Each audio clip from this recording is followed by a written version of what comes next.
Presidential promises of aid to Israel halted as government stalemate continues. And later, hear the heartwarming story of this local family of bowlers and their experience with diabetes. I'm here live at a Rangers watch party with all the details. Broadcasting live from the University of North Texas, this is ntTV Nightly News. Good evening. Thank you for joining us on ntTV Nightly News. I'm Lillian Kosh. And I'm Chanel Young. As crisis in Israel and Gaza gets worse, the United States is at a standstill. The House of Representatives is still without a speaker, and that means no work can get done, impacting any U.S. efforts to help resolve the war. Karen Kaifa has the story. President Biden in Tel Aviv Wednesday pledging U.S. support for Israel in its fight against Hamas. I come to Israel with a single message. You're not alone. You are not alone. Biden with Secretary of State Antony Blinken, who traveled to Israel last week as part of a 7-nation tour showing U.S. solidarity. But further administration plans may be delayed by Congress. On Wednesday, the Senate Foreign Relations Committee met to consider Biden's nominee for ambassador to Israel, former Treasury Secretary Jack Lew. Senate Republicans expressed concerns about Lew's involvement in the 2015 Obama administration Iran nuclear deal. I'm going to have some questions for you about your activities in what I think was a backhanded way of supporting Iran. But Senate Democrats are pushing back and urging Lew's swift confirmation, as the U.S. has been without an ambassador to Israel since July.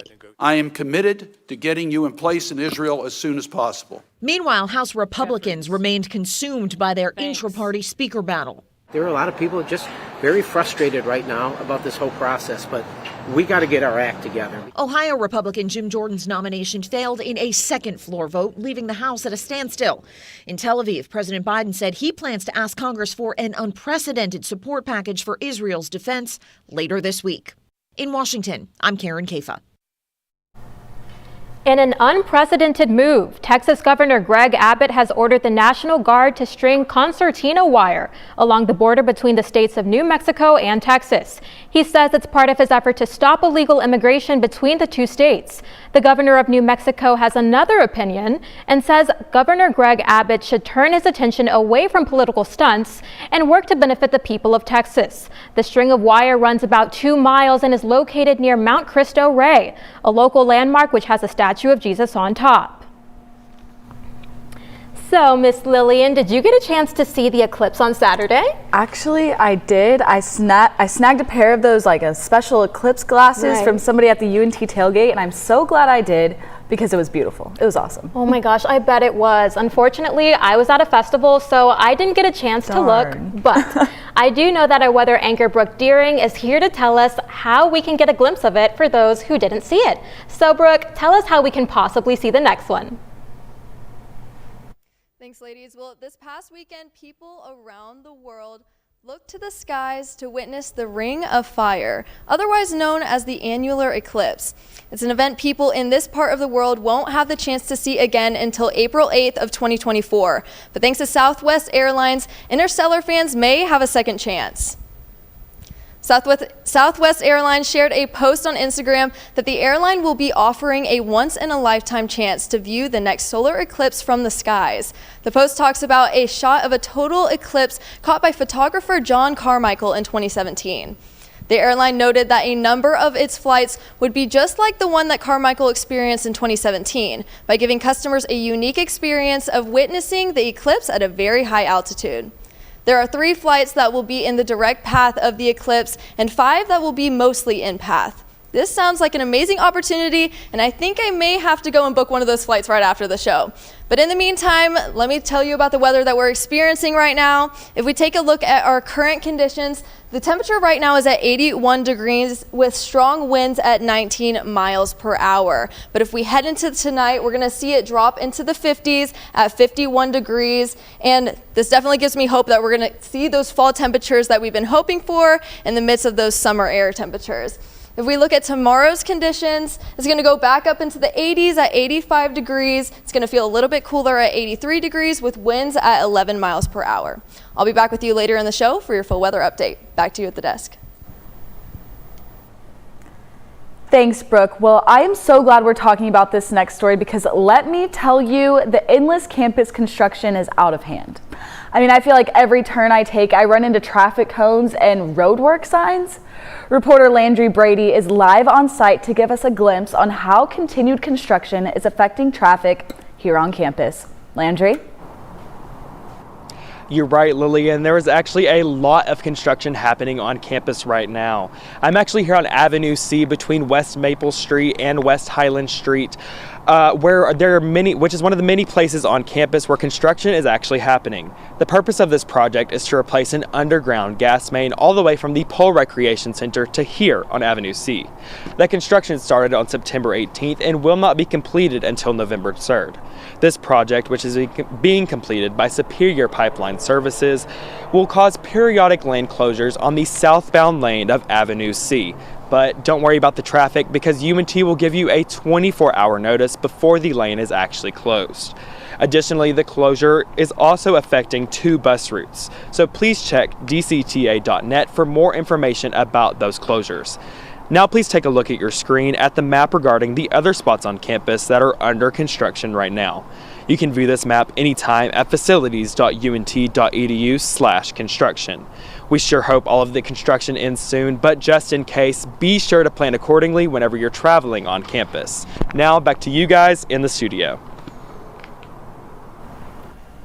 Thanks, Landry. Well, let's get away from all that construction and look across campus where there's a bar that's inviting all Rangers fans to come hang out for the night. You're right, and as a Houston fan, you know where I'll be avoiding tonight, all right? But reporter and my fellow Astros fan, Jay Lathan, is toughing it out live at Eastside. Jay? Yeah, Lillian, I'm not seeing much blue and orange out here at Eastside Denton. But as first pitch approaches, the excitement only builds for Rangers fans as they haven't seen the playoffs since 2016. Hearing their predictions, they believe that they will continue to keep steamrolling through the playoffs all the way to a World Series championship. As a Houston native myself, I hope we put up more of a fight than in those first 2 games. I'm surrounded by good food, good vibes, and hopefully some good baseball. Stay tuned as I'll break down this Texas-sized matchup later in the show.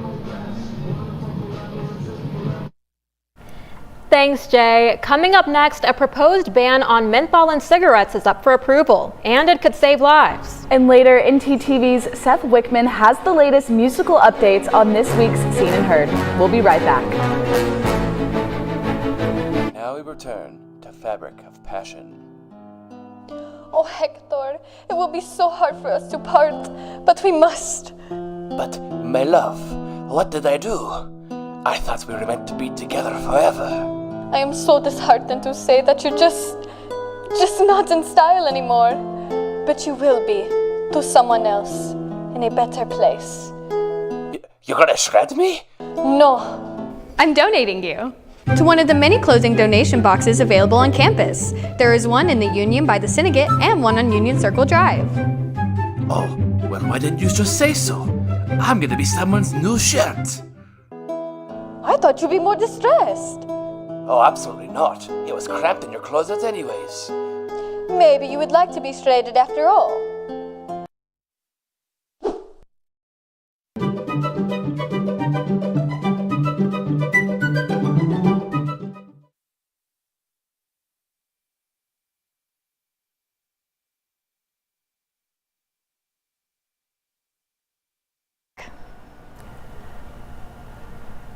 As a college town, Denton is no stranger to smoke shops, but these businesses are facing danger on a national level. A new ban by the FDA will save our college students their money, but more importantly, their lungs. April, tell us what this is all about. Thanks, Lillian. 500,000 lives saved. That's what the White House is one step away from accomplishing as the new ban on menthol heads to the budget office for approval. Menthol, a chemical common in cigarettes and flavored cigars, makes smoking more addictive and more appealing to young people.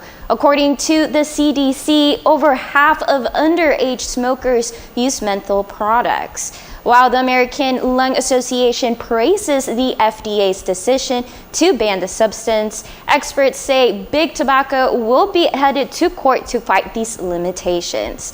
That's all I got. Back to you guys at the desk. Thanks, April. Okay, I know I always come up here and complain about the heat, but now I'm gonna complain about the cold. I mean, it's been super chilly these past few days, and I can't believe I'm gonna say it, but I miss the warm weather. Girl, what? No, okay, I cannot believe you just said that, because I know, sue me. Personally, this fall weather is something that I have been needing. I guess our reporter Brooke Deering can tell us which one of us is going to be happy about this week's weather. Brooke? Well, guys, it looks like we're going to be getting a little bit of both of those temperatures that y'all are looking for. But if we take a look at our local map, we're going to see temperatures ranging from the high 70s to the mid 80s. We see our 70-degree temperatures in Sulphur Springs, Paris, and Sherman. And then we're seeing our higher 80-degree temperature in Graham at 84 degrees. As for the rest of the area, we're seeing a lot of 80 to 82 degree temperatures. But if we zoom out to our regional map, we're going to see that a lot more of the areas are kind of in the same boat. We're seeing the 75-degree temperature in Amarillo and Abilene at 88. And then over here in El Paso, we're seeing at 89 degrees, almost hitting those 90s. Well, if we take a look at our 7-day forecast, we're going to see some sun up until Saturday, where those clouds are going to start to roll in. And Saturday, we're actually seeing a high of 92 and a low of 63. That's going to be our highest temperature of the week. And we're going to start to see some sun on that Sunday with a high of 88 and a low of 65. But again, those clouds are going to start to come in, and we're going to start to see some rain on Tuesday, which we're definitely going to be needing after these warm temperatures. On Wednesday, we're going to end the week with a little bit of rain and a high of 79 degrees and a low of 65 degrees. So definitely a little bit of both. We're going to see those temperatures start to dip down and go back into the fall temperatures. That's all I have for weather. Back to you at the desk. Thanks, Brooke. Well, while I was at the Union yesterday, I stumbled across an event that brightened my day. UNT's UPC organized a pop-up therapy event for students to relax and hang out with some furry friends. The four-legged visitors were in the Union Tuesday and were available to anyone who wanted some cuddly company on their downtime. Yes.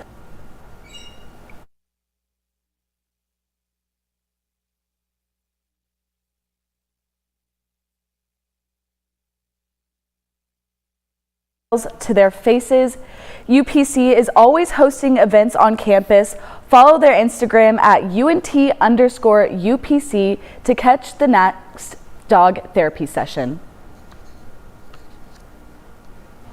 Those therapy sessions seem so nice, but another thing that's nice, let me tell you, the Denton music scene is back at it, and they surely know how to jam out. ntTV's Seth Quickman tells us how the event knows how a thing or two about rocking and rolling in the heart of the city. Seth?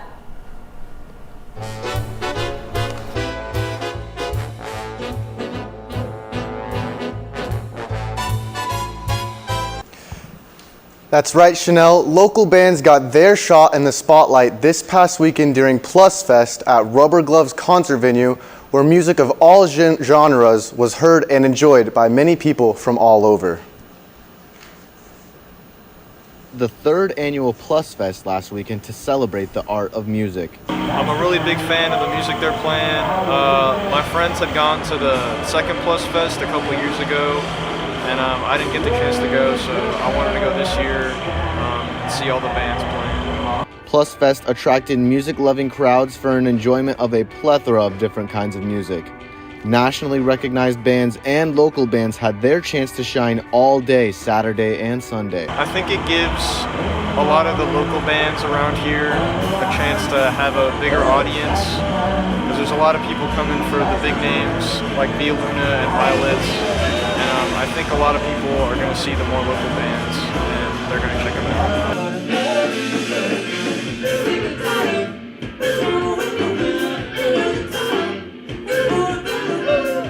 definitely last night when Via Luna played.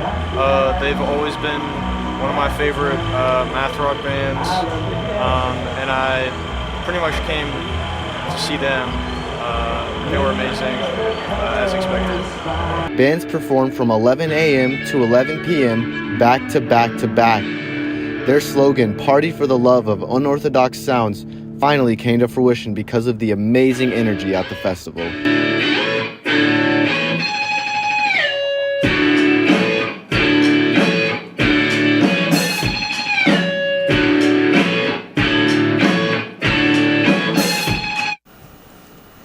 Non-stop live music while getting introduced to new artists is everything a music listener could ask for. I hope to see you at Plus Fest next year. Now back to the desk. Up next, TWU is inspiring their students with a visitor that is out of this world. And everyone's favorite holiday makes our neighborhood scary, in a good way.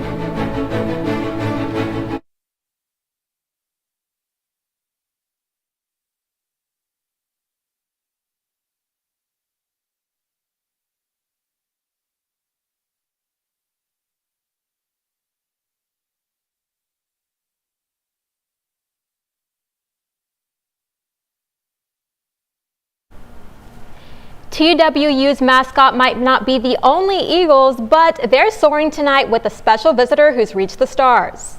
ntTV's Deja Jackson tells us how you can hear from Colonel Eileen Collins, the very first woman to fly the space shuttle and command a space shuttle mission. Tell us what's up, Jaya. Thanks, ladies. I'm here at the Bridge Auditorium located at the Texas Women University, where they're having a guest speaker, Eileen Collins, speak on behalf of the Jane Nelson Institute for the Women's Leadership. She will present the 2023 pop lecture of her best-selling book, Through the Glass Ceiling to the Stars, for the Nancy P. and Thaddeus E.P. lecture series. She became the first woman to pilot a space shuttle in 1995 and the first woman mission commander in NASA history. She was one of 4 women to be accepted into the pilot training at Vance Air Force in Oklahoma. She even became the first female flight instructor for the Air Force in 1979. Collins will talk about her career experiences and will reveal valuable insights into the future of space travel as the world turns into exciting new space frontiers. This event is located in Hubbard Hall and will be live streamed today at 7 p.m. I'm Deja Jackson reporting live for you. Back to you at the desk. Thanks, Deja. Well, it's just about one of my favorite times of the year, Halloween. I love decorating all the pumpkins and skeletons, but some homeowners love to go out for the holiday. In South Carolina, a whole neighborhood competes to outshine last year's decorations. They begin making their preparing months in advance, planning for the big night. Putting their DIY skills into action, they use a mixture of handmade and haunted animatronics to give their trick-or-treaters a fright and hand out their candy. All to the tune of spooky sounds and a lot of creepy effects to give trick-or-treaters a good scare.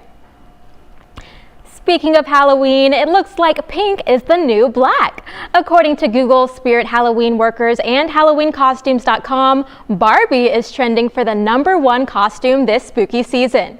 The doll sports many variations and outfits for trick-or-treaters to choose from, including President Barbie, Cowgirl Barbie, and a neon roller skating symbol. Cute. The second most popular costume is a princess, followed by Spider-Man. So, if you plan on venturing out this Halloween this year, you just might find yourself in Barbie Land. The Dallas-Fort Worth Metro Complex is known for producing talented athletes, but one that calls the city of Louisville home you may never heard of. Chris Barnes is a 19-time Professional Bowler Association champion and has bowled 55 perfect games in his career. But behind all the accolades, the story of his family is much deeper. Bowling lanes around the country are packed with families every day, but one sticks out among the rest. Chris Barnes and his family are bowling icons, but their story goes much deeper than the sport they love. These AMF bowling lanes have been Chris's home alley for a majority of his career. But for Chris, it goes beyond just these lanes. Chris's son Troy was diagnosed with type 1 diabetes at just 6 years old. But for the Barnes family, it was an obstacle they could overcome. It was pretty wild when we actually found out about Troy. We were actually at Disney World, and at the end he was so tired and he was having to go to the restroom all the time. That's when we found out, and our world kind of turned upside down. And We became expert label readers, among other things. 15 years later, Troy has made the journey to college. Being on his own, however, has presented a new challenge. It's the first time in my life I'm on my own. If anything happens, it's up to me to figure it out. So obviously that pressure is nerve-wracking at times. You know, you just feel so helpless. You know, we can't really change it. We can help him along, but we can't even, you know, once you get to a certain age, you have to take on all that burden and you live with it every day. Chris and his family have helped, though, using their platform to create a fundraiser in support of those dealing with type 1 diabetes. You know, it was a way for us to be able to raise some money and feel better about it, that, you know, contributing towards hopefully a cure. Seeing the amount of work that, you know, my mom and dad both put into it, being there at the event and seeing how many people showed up and how much money was raised, and just the outreach was incredible. Troy has now picked up and gotten the bug a little bit, bowling down at SFA, and he started to bowl as a 298 game, a 299 game, and I think it won't be long before he shoots 300. ntTV News, I'm Drew Maurer. What an inspiring story by our very own Drew Maurer, and how admirable that Chris uses his platform in that way. To donate to Troy's cause and the Juvenile Diabetes Research Foundation, please visit www.jdrf.org/donate. Well, we touched on baseball, bowling, and now it's time to hear about another sport that starts with a B. Basketball. Yep, you're right. I was actually talking with Jay right before the show, and he had some pretty good insight on the upcoming UNT basketball season and their new head coach. Jay? That's right. For a team with championship aspirations to a defending NIT championship team, I've got it all here on sports at ntTV. Stay tuned for more.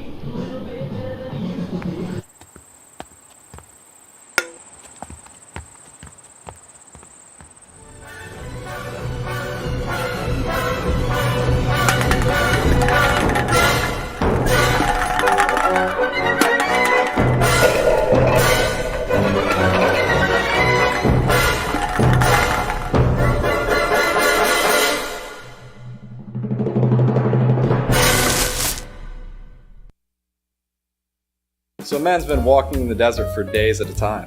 He finally comes across a bar and orders a Coke. That's not funny. Eh? Eh? All right, look up here. 1, 2, 3. Mom, Dad, I got it.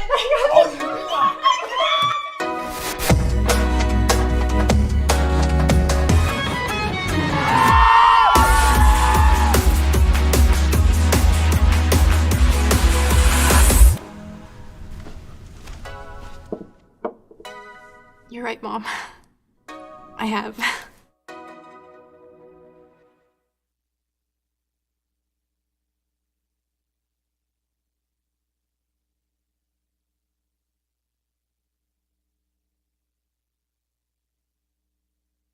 There's no harm in wanting to have fun while in college.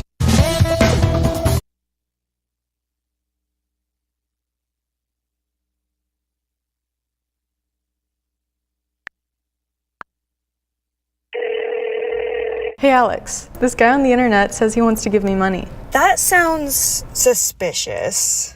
What do you mean? Typically, strangers who promise you money on the internet have their own best interest in mind. They often use bounce checks, which will disappear shortly after depositing, but not before they've asked for some money in return. So he doesn't really want to spoil me? No. Well, then what should I do? The best way to handle it is to block and report the suspicious message, or even consult local law enforcement if you've already fallen victim. So I guess we aren't going to Key West for spring break. No.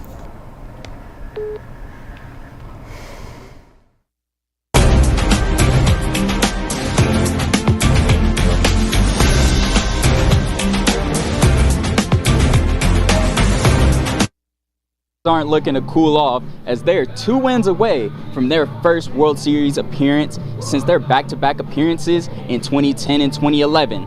Tonight we have a pitcher's duel on the mound, with the Astros throwing Christian Javier and the Rangers are throwing flamethrower Max Scherzer, who hasn't been on the mound since September due to injury. Max is 13-6 on the season with a 4-2 record since joining the Rangers mid-season trade. He has a 3.77 ERA and 177 strikeouts. Javier isn't a slouch either, as he has a 4.56 ERA. He has a 10-5 record and 159 strikeouts. First pitch is at 7:03 tonight. Another team looking to defend their championship is the Mean Green basketball squad. I caught up with them today at practice to see where their mind was at.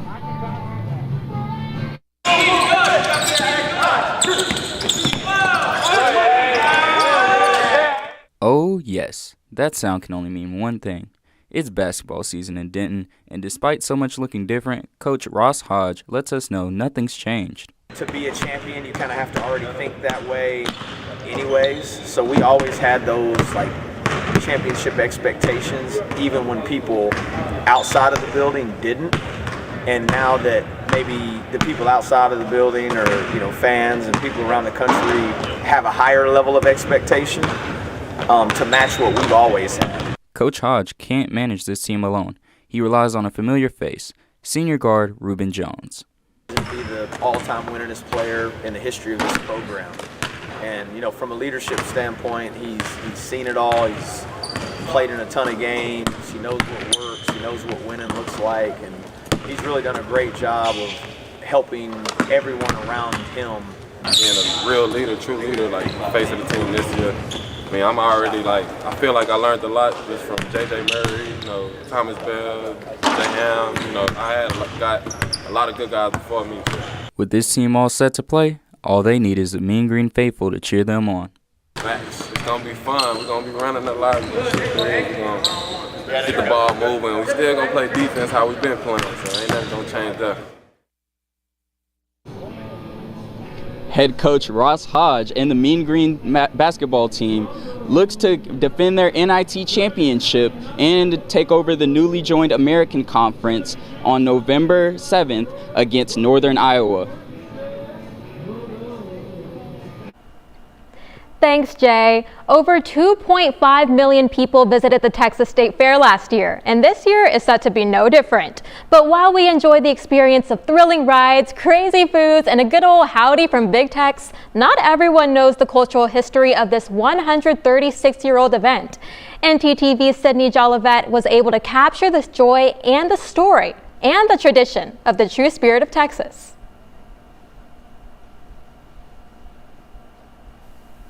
The State Fair of Texas. It all began in 1886 when a group of forward-thinking Texans decided to showcase the many treasures of their state. What started as a modest exhibition of livestock, farming techniques, and local produce soon blossomed into the grand spectacle that is known today. This is actually our 137th year celebrating all things Texan at the State Fair of Texas. In its first year, more than 100,000 people attended. However, revenue was not what they expected it to be.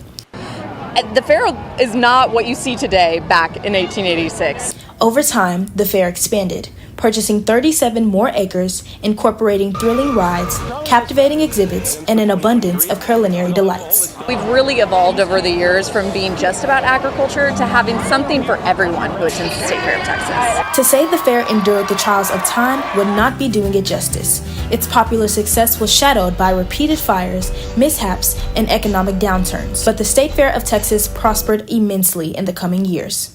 Just like any event or business or organization, we've had challenges in our history and things that we've had to overcome. You think back to the year that Big Tex burned down, and we easily could have let that just be the end of Big Tex, but we didn't.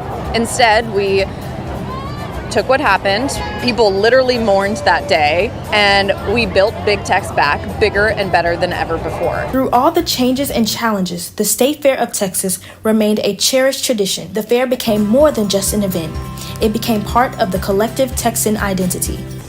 And so, the legacy of the State Fair of Texas endured, weaving its story into the fabric of Texan history. For North Texas Television, I'm Sydney Jolivet. Wow, who knew there was so much history behind the Texas State Fair? I had no idea, but that just gives me another reason to go. I mean, I haven't gone since I was like 6. Girl, me too. You know what? Let's go after the show. Anyway, my friends, thank you so much for watching ntTV Nightly News. Join us again tomorrow at noon and tomorrow evening at 6 here on North Texas Television.